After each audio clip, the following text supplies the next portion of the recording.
Welcome to the Tao of Our Understanding Recovery Podcast. In this podcast, we discuss mystical works of literature and how they relate to recovery. We hope you enjoy today's podcast episode. Hello, this is Buddy C. Welcome to the Tao of Our Understanding Recovery Podcast. Today we have Marla and Dennis and Carrie. Good to have you guys. We will be discussing the 73rd verse of the Tao Te Ching. It's one of my favorites. It introduces some but I think recovery ideas. You can gain a lot from this as far as, maybe is there a plan? How involved are we to be in our lives? All those type things. I get a lot of peace from this reading. Let's just read all four verses that we normally use today and maybe a couple of more. Any announcements? Just take a look at the episode notes. We've got a nightly meeting, a lot of resources at buddyc.org. Lots of things there for you. Just check that out. Lots of good resources. But we're going to go ahead and get started with the meeting today. I want to move forward. Carrie, you going to read first for us, please? Sure. So this is chapter verse 73, Gai Fu Fang. A brave and passionate man will kill or be killed. A brave and calm man will always preserve life. Of these two, which is good and which is harmful? Some things are not favored by heaven. Who knows why? Even the sage is unsure of this. The Tao of heaven does not strive, and yet it overcomes. It does not speak, and yet is answered. It does not ask, yet is supplied with all its needs. It seems to have no aim, and yet its purpose is fulfilled. Heaven's net casts wide, though its meshes are coarse, nothing slips through. Thank you, sir. Dennis has Stephen Mitchell. I do. The Tao is always at ease. It overcomes without competing, answers without speaking a word, arrives without being summoned, accomplishes without a plan. Its net covers the whole universe, and though its measures are wide, it doesn't let anything slip through. Thank you, sir. Marla, you have MacDonald, I believe. I do. Being overbold and confident is deadly. The wise use of caution will keep you alive. One is the way to death, and the other is the way to preserve your life. Who can understand the workings of heaven? The Tao of the universe does not compete, yet wins, does not speak, yet responds, does not command, yet is obeyed, does not act, but is good at directing. The nets of heaven are wide, but nothing escapes its grasp. Thank you, ma'am. And this is Ron Hogan. Those who dare to be bold die. Those who dare to be careful survive. So what do you want to do? Why is life like that, you ask? I don't know. This is how the Tao works. It doesn't push itself, and it always succeeds. It acts silently, and it always reacts. It can't be summoned. It comes whenever it's ready. It can't be rushed. It's always on time. Heaven casts a wide net with big holes, Lao Tzu used to say, but nothing ever gets by it. I want to read the Jonathan Starr. It's a little different. Bold action against others leads to death. Bold action in harmony with Tao leads to life. Good fortune, bad fortune. One seems to bring good fortune, bad fortune. One seems to bring benefit, the other to cause harm. But heavens reject them both. Both in the end tether men to this world. Who can know the reasons of heaven? Who can know its endless ways? Not even the sage has an answer to this one. Heaven's way does not strive, yet it always overcomes. It does not speak, yet it responds. It is not summoned, yet it appears. It does not hurry, yet it completes everything on time. The net of heaven spans the universe, yet not the slightest thing ever slips by. I want to hear your interpretation too, buddy. I'm sitting here looking at it.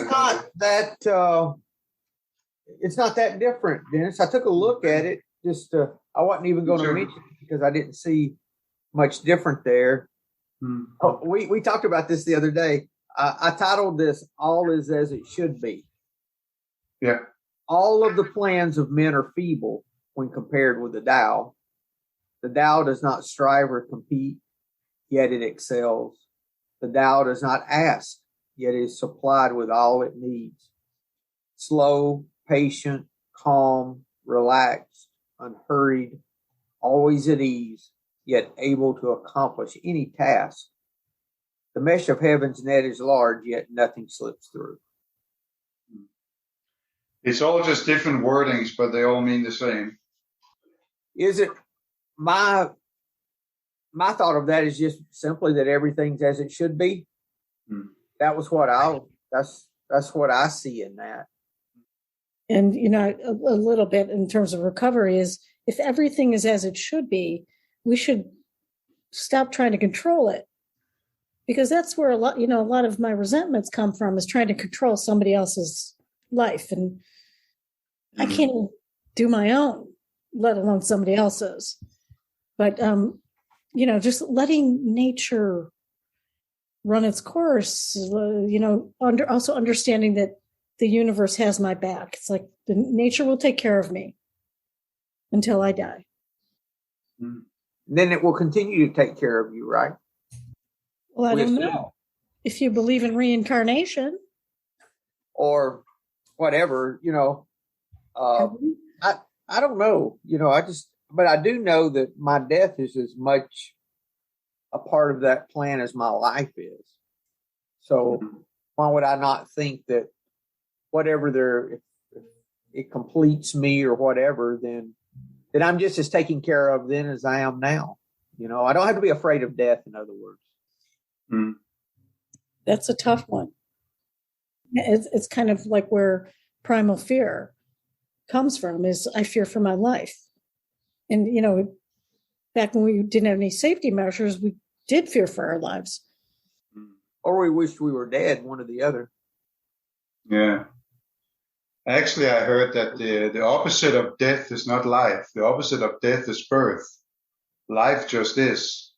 Life don't have any other counter to it. Okay. I like what Stephen Mitchell did with this. He took the first 3 stanzas of most of the others and compiled it down to one sentence. All of the text in the other translations before it overcomes without competing, without that, the phrase talking about competing, he put it into one sentence, 6 words. The Tao is always at ease. And I thought that was really good, because this really is a description. It's another description of the Tao and of Wu Wei and living in this place of ease. And that's exactly what he says. The Tao is always at ease. I'm surprised, the others don't do that. Tells me too that, I can, and this is something I'm experiencing at times, that I can be at ease.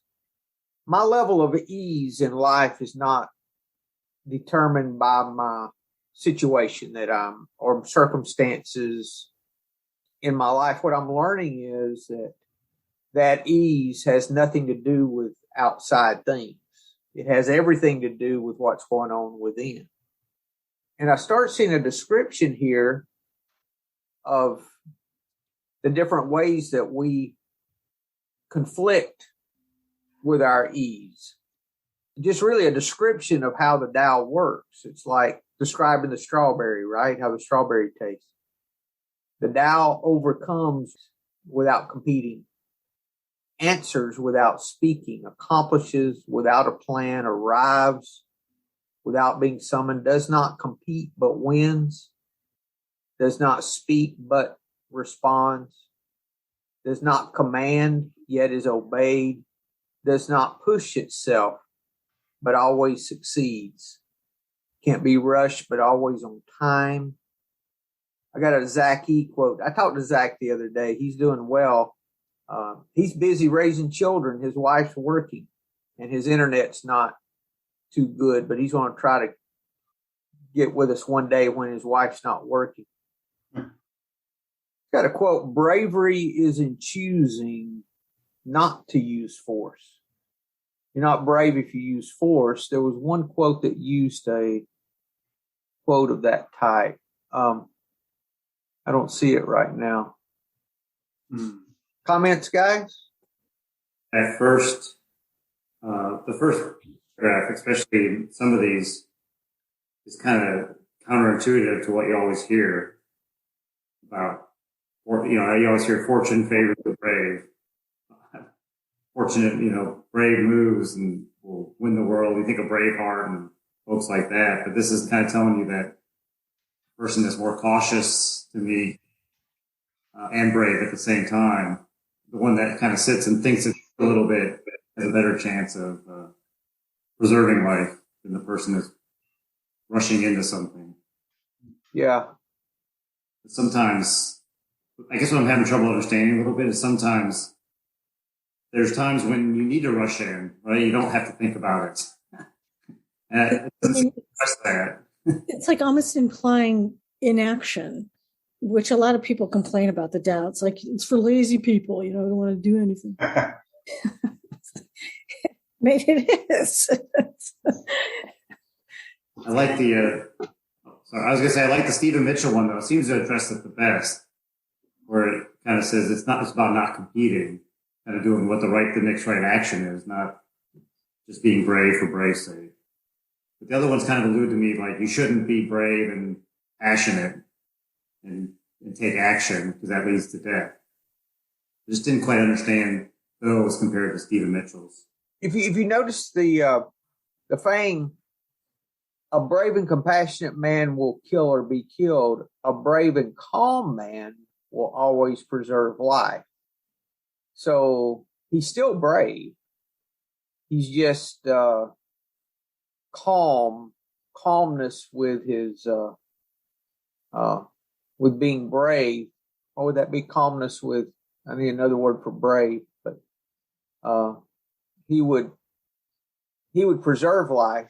And that reminds me of the pause in recovery too. That a lot of people use the quote, first action wrong or first thought wrong, which I've never used that, but a lot of people do. Kind of to take time to pause and look at the situation instead of just, being the bull in the china shop. They say that the first thought is not in my control, but the second one is. I think that's the thing, right, that they used to say in the rooms. I don't know. Yeah, but a lot of times for me too, Dennis, when I just stop, take a breath, and my friend Karen Casey says it. She says, "Can I see this differently?" I'm like, "Yeah. How can I see this differently?" And then just being with whatever it is, and I'm amazed at the times that something new comes up that's different. Yeah, I agree with you. I've spent a lot more time in quiet spaces so I could actually hear myself and come to some conclusions. And it works, and it's getting to be a habit now where I give myself space and time to think about what the next move is going to be rather than panic and stress and lose sleep over it. It's a whole different skill. It is. It's almost as if you're letting life come to you instead of you making life happen. Yeah. Kind of what the Tao talks about. It is, isn't it? Wow. I do that a lot when I'm taking my dog out for a walk. I'm not thinking about the other tasks that I have. I'm actually just looking at him doing his thing and then looking at the trees. I love the way the sun can hit the trees so many different ways. And I'm just in awe about it. I've never felt like that before. But it is kind of when I'm using my senses to get out of my thoughts, that's a great tool that I don't always have to. It's a waste of energy. I'm not going to accomplish anything by thinking about 2,000 different things at once anyway. But it's really that's really a good tool. To what you said, buddy, I still sometimes have to go to that suffering mode before I become aware of it. And it kind of happens daily, I guess, sometimes where I get a little frustrated because I get into situations I can't quite control, and that frustrates me. This morning when we had to go down to the doctor in Atlanta, there was some road work there, and I could see I was not on the same ramp that I was supposed to, and then the trip was taking a little longer. And then the GPS said something that didn't work out.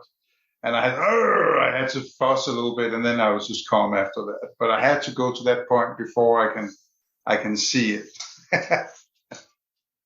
Yeah, I had a similar experience today where I lost my shit on somebody, but you know what? I don't feel bad about it because it was their fault, and they couldn't help me. So I kind of lost my shit, and I swore a bit at them, and usually I feel really bad after that, but today I didn't. I don't know what that's about.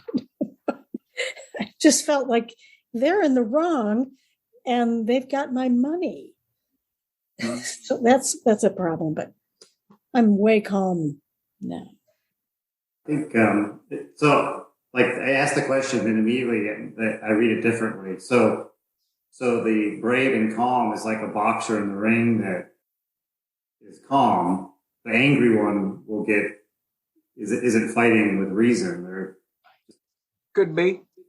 Yeah. But the calm one is the one that's using strategy and thinking it through and paying attention and observing and taking the right next actions.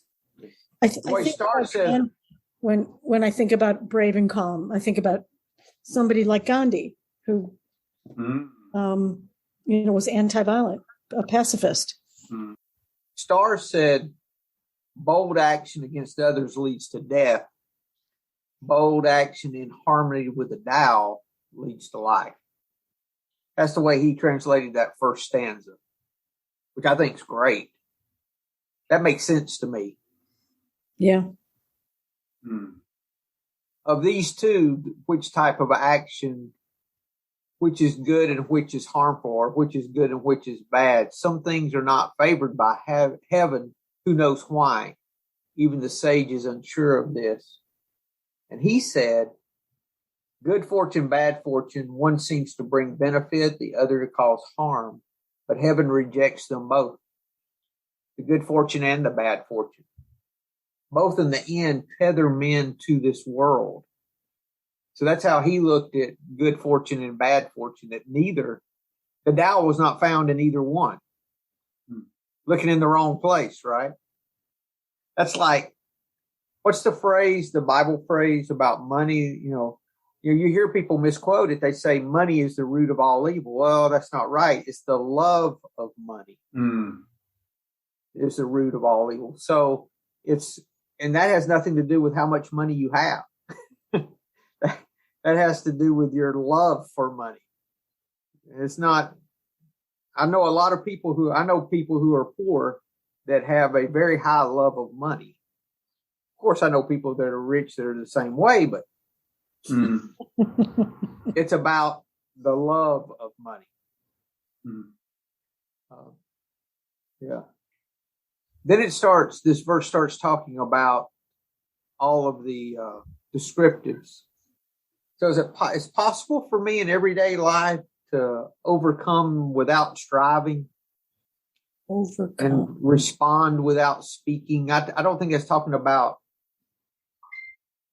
without saying anything, like some magical way you respond, and that kind of thing. Yeah.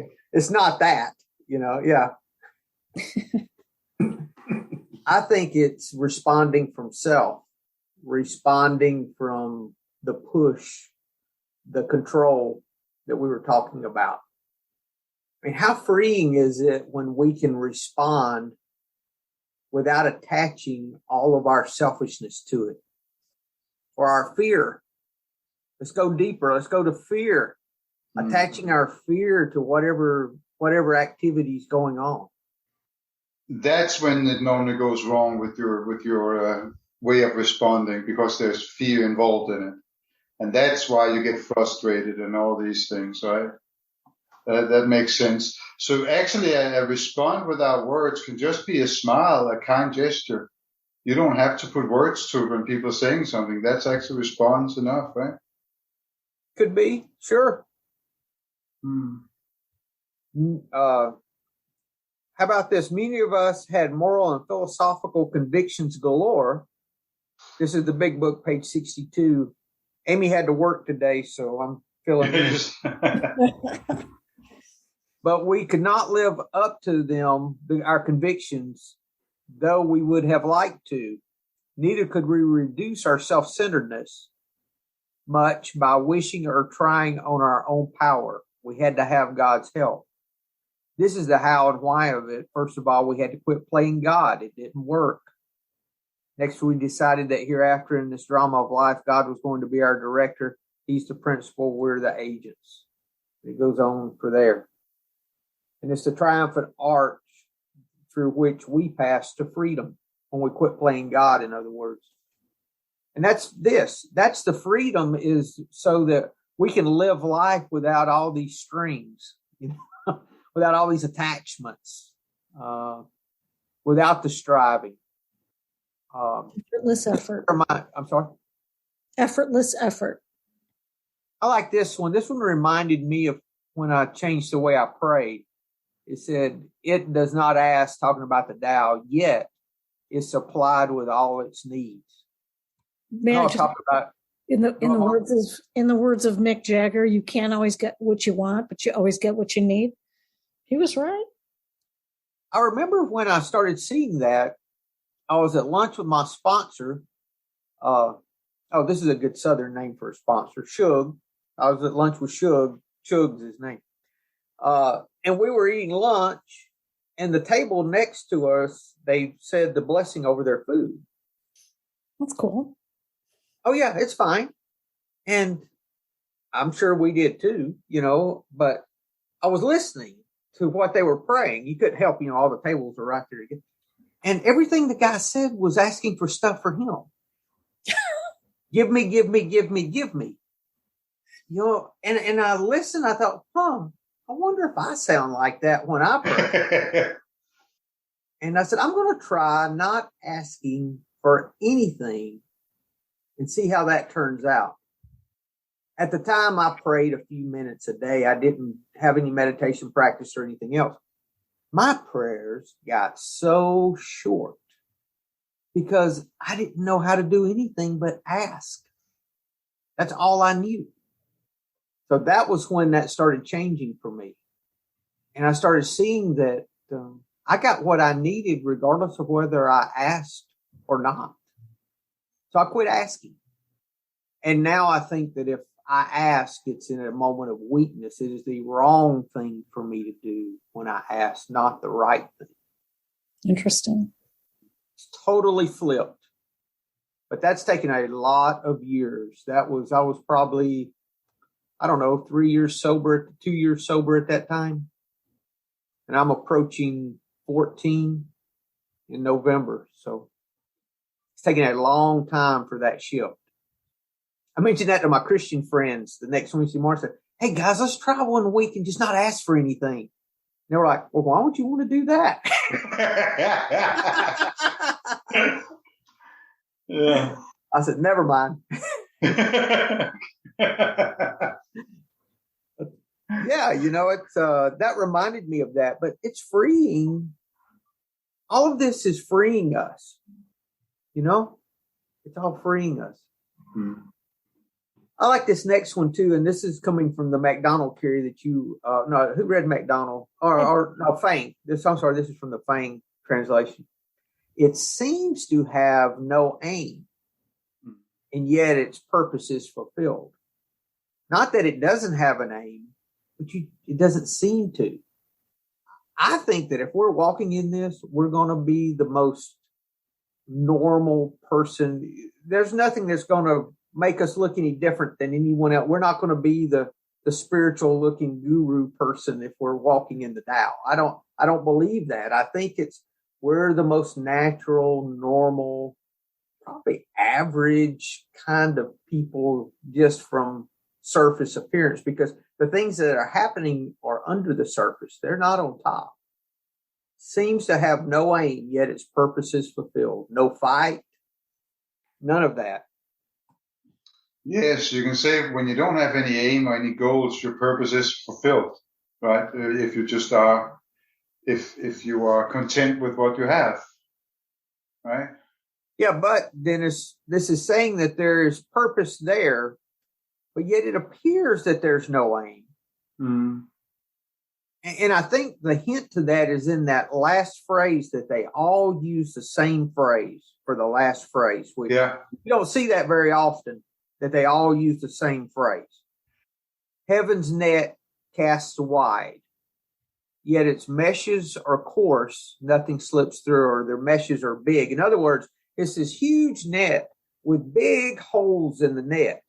Even though these holes are big, nothing slips through. It catches everything. That's if we elaborate a little bit on that, what does that mean? The net being the Tao, is that it? The net is the Tao? I think the net's love. Nothing slips by love. In practicality. What is it that holds it together? What is it that draws everything? That moves it? For me, it's love that moves it. It's compassion. That's why it's the Tao Te. It's the day of Tao Te Ching. It's the virtue. Oh, that's the way it seems to work for me. Yeah. Like the 79th verse talks about. It says that heaven has no preference, but always sides with the one who forgives. I love that. If you sit there and you're unforgiving towards people who you think have wronged you, it's your misery you're in. Definitely. I speak for myself experience. It's my misery. But it's true though, Marla, you're right.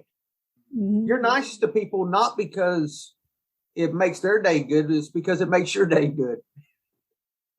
You're the beneficiary of every kind act that you do because you're really performing that act. You think you're doing it for them, but you're really doing it for yourself. You're being kind to you when you're kind to others. Yeah. That's how it works all the time. Yeah, I can see that. Why do you think they say that it's so big? What? The net. Why do they say the net? They say the net is so big. Like it seems like they're like the Tao is always there, but you might think you have control because you can't see it. They describe it as the mesh. It's like a net with big holes, but nothing gets through it. I just wonder what that means. Like, why do they describe it? I think it means that even though this net appears that it could hold nothing, it holds everything. It's the paradox. It's paradox again. That's how I see that. It's just like all the paradoxes of truth that we learn in recovery, Carrie, that how is it that, well, just like Mark, like we're talking about kindness, how is it that I feel better when I do nice things for other people? Yes. Why would that make me feel better? Why is the whole program plural? Every step, almost every step is plural. We admitted we were powerless. Okay. I thought it said I admitted I was powerless. It was years before I even saw that I was a we. The very first, why is that important? It looks like I could go and read a book and figure this out without anyone's help. But anyone that stays sober in recovery learns that they have to have other people involved in their life for this to work. It takes the community for a reason. It You can't see it, but it's there. Yeah, yeah. Could it also be a metaphor that the net is so big that and it catches everything, so it catches those things that are seemingly unlovable. And by saying seemingly unlovable, I'm thinking about those people who does horrible deeds of killing, raping, whatever it can be, terrorists and that. But we actually have to love the bad things too. You hear Dalai Lama say that a lot. He says, "I have to love the bad things too, as there. I don't have to agree with it, but I have to have a certain acceptance towards that is a part of our world." And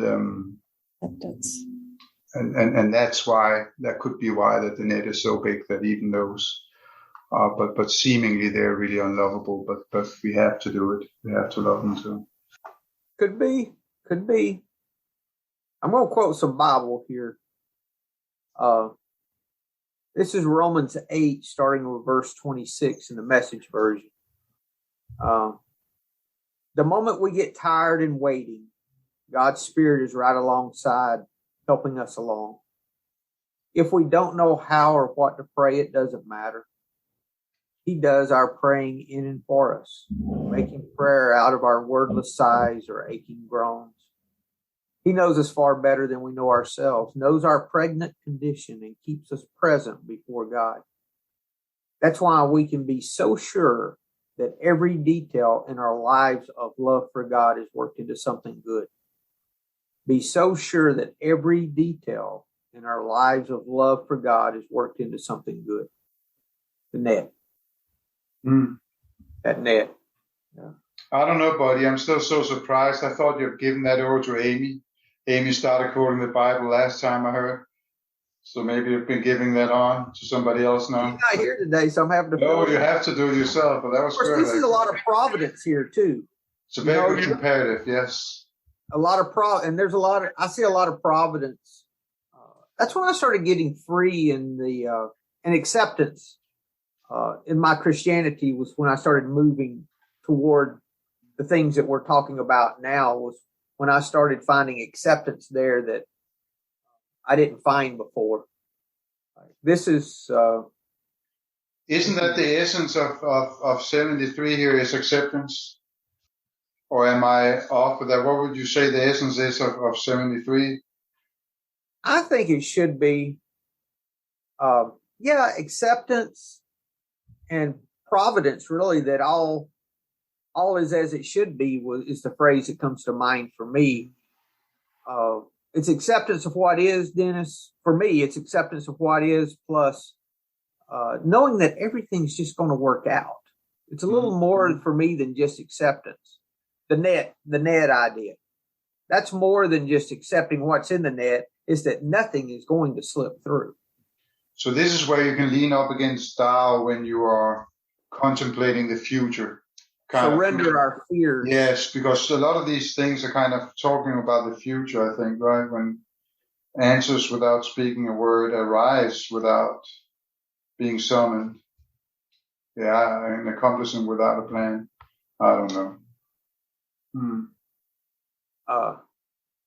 And my God will meet all your needs according to his riches. More of that providence, where we know that it's just from the net, it's just going to work out. And if I doubt that, I can always look at gratitude. The gratitude shows me the net. I mean, when can I look back in my life? I can't look back and see that it hasn't worked out. So why do I think it's not going to work out now? I totally get that. Everything's always worked out. Maybe not to my, the way I wanted it to, but I'm okay. I've always been okay. Nature taking care of me. I had a sponsee that was going to court for a second time. Yeah, I told this story, but I'll tell it again. With let's say his second baby mama. And he'd been to court several times with both of them. And he was worried about, everything about money and all the stuff, because he was just a working guy. He wasn't a business guy. He just worked an hourly job, but he was strapped with his children, and so he was taking care of them, but they just kept taking him to court, and so he said, I don't know what's going to happen. I said, well, you've been to court before? He said, yeah. I said, did it turn out fine? He said, yeah. I said, so why do you think it's not going to turn out fine now? He sat there a minute. He says, yeah, I've got to be grateful. I've got to look back. I said, yeah. Yeah. Well, I don't know. Now that made me think about Johnny Depp and Amber Heard's kind of court thing that's going on now. I think it's pretty colorful. Yeah, but that's not you, Dennis. No, it's a lot of fear, but it is really entertaining. It is very entertaining, I have to admit. And I've learned a lot from George Carlin. He said, well, I don't really have a stake in the outcome. So whatever comes from the left and right doesn't really, I can just sit back and observe. Then it becomes better. And if I just look at that, what goes around me, then I'm glad you mentioned that too, Dennis, because what we have a tendency to do is look for extremes that don't apply to us. Mm-hmm. So that creates doubt sometimes that things really do work out like they're supposed to. Or what about the starving children in China or whatever, Well, I'm not a starving child in China, so I can't speak to that. I can only speak to my experience. I used to kind of think funny about that when people are saying God is only going to put in your hands what you can handle. Well, look at this guy here. He just got run over by a bus. He's dead. He didn't handle that very well, did he? So that was kind of my thought on that. But maybe that was just his time. So it really worked out for him. That was just it. And it's really none of your business. No, it's none of my business. That's true. To kind of say what's good and bad, right? That is actually, maybe it is and maybe it isn't. It's back to that farmer there, right? Maybe it is, maybe it isn't. It doesn't really matter. And if I keep within my hula hoop, Yeah. But it's interesting. We kind of want to see, that's one of our major thought patterns and our perceptions is we want to divide everything up in, is it good or bad? That's what we want to do. And that's where we go wrong in politics and all that, because we want to go up in what's good and bad. And some of it is just some gray areas where we disagree, right? But it always has something to do with perceptions. And when it has something to do with your perceptions of it, there is not that much truth in it because that can change all the time. Marla, you have something? No, I forgot what I was going to say. Just reply to Dennis. What we do, though, Dennis, a lot of times is our conversations are about protecting our fears. We either want people to approve of us or all those people pleasing things. So we spend all of our time garnering approval with a lot of our conversations. Yes, true. Very true. Yes. And it's interesting, too. We really have to look at ourselves when we stop taking other people's experience or our perception of their experience and applying it to us. Love that. We don't have to look at us if we're doing that. We can keep looking at Johnny Depp as long as we're doing that. Yes, we did that yesterday. We talked about that. As long as I can look at somebody else, oh man, boy, am I lucky I don't have a wife that's taking a shit on my pillow. Yeah, all of those things, you just, as long as I'm thinking someone else is my problem or I'm stuck on them, I don't have to look at me. You know what? I actually see that a lot in people.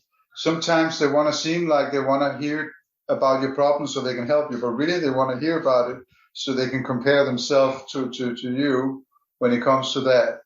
That's very interesting when it happens that way. When I was a kid, they had a little prayer at the local little church there in the town I was from. They would have a prayer list, and they would call the people when they had a phone chain. I forgot what they called it, but this was like in the 70s. And this one lady would call and say, "I heard this. Can you give me a little more detail so I'll know how to pray?" She was just wanting to know what was going on, right? Oh, fishing, yeah. Yeah, and she was using God so she could figure out more, get more details, Boy. I don't know where that was going. But anyway. You It's been can good pray all you conversation, want. guys. Thank you. Thank you. I was going to say you can pray all you want, but nature's going to do what it does no matter what. Mhm. It's such a freedom, Marlon, letting go of that, thinking that we influence those things and learning, the other side of this, Dennis, before we can even detect what the net is or what it's holding, what it's not, or how not to compete or how not to speak. First thing we've got to do is learn to be in the moment. We've got to learn to be where our feet are. Yes. I think we have to see everything as it is before we can see everything as it should be. I think as it is on the way. But don't you sense it, buddy, when you're talking to somebody and they feel presence? You can feel their presence when they're there. Sometimes if the thoughts are somewhere else, they're not quite present, you can kind of feel it. And actually, sometimes when I'm looking at people at meetings, I can see the same thing if you're present or not. Sometimes we get that 1,000-mile look in our eyes when we're just deep buried in thoughts, right? I'm too busy thinking about me most of the time in meetings, Dennis, that I don't. Well, that's Sorry. it. I don't want to hear about people. I think it was Wayne actually told me this. No, it's not that you can't pay attention. It's just that you think it's more interesting what goes on in your head instead of listening to others. Yeah. I still do that practice, though, of going around the room and opening my heart to them, sending them love, and then asking how I can be of service to them today. And I've got a face-to-face meeting I've started going to over here in Alabama on Sundays, especially. And I do that around the room. And in Alabama, you have to do it very thoroughly and even some more when it's Alabama we're talking about, right? And why is that? It's Alabama. I mean, I don't know. I thought you meant that for relatives, you didn't have to do as much. Oh, for relatives. Oh, you have to do it especially for relatives. Yeah. There is something wrong when you're bringing condoms with you to a family reunion. Yeah. I went to a meeting over there and I got out of my car and looked and there was a chicken that was scratching behind the truck beside me. I said, only in Alabama. I've never seen a chicken scratching in any other meeting. No, actually, joke aside, I have figured out when I do exactly what you're doing while the readings are there, because I heard them 1,000 times, I don't need to pay attention. If I do exactly what you're doing there or what you're saying by looking around and then send some love and kindness to every person in the room, it's easier to pay attention to the meeting and be present when I do that. That works for me. It's a good ritual. It really is. Yes. And it works in Zoom meetings too. I do that in Zoom meetings. I had a sponsee that had a meeting at work that always went bad, and I told him to do that for his meeting at work, like he does in his AA meetings, and that worked in his meetings at work too. So, yeah, good stuff, guys. Any other comments on this? If we can just notice, there's a way through all of these situations and all of life. That is a way of ease, like a thread through all these things. That if we're in a situation that looks like competition, how can I be in this but yet be at ease? Same with responding, same with commanding and obeying. There's a way of ease in all of these different interactions. And I think that's what this is talking about, is finding that way to be present and at ease, regardless of what your circumstances and situations are. Mm-hmm. That is what this chapter seems to be. This is one of my favorites. Yeah. Good stuff, guys. Thank you. Anything else? Are we good? All right, guys. There's nothing else. Thank you very much. See you guys next week. Hello, this is Buddy C. I wanted to make you aware of several recovery-related resources that I've posted in the episode description. These resources include a list of recovery podcasts, a free sober meditation app, daily recovery email, shared Google recovery calendars. Hope you put some of these resources to use and have a great week. Thank you for listening to the Tao of Our Understanding Recovery Podcast. If you enjoyed this episode, please share it with your friends in recovery.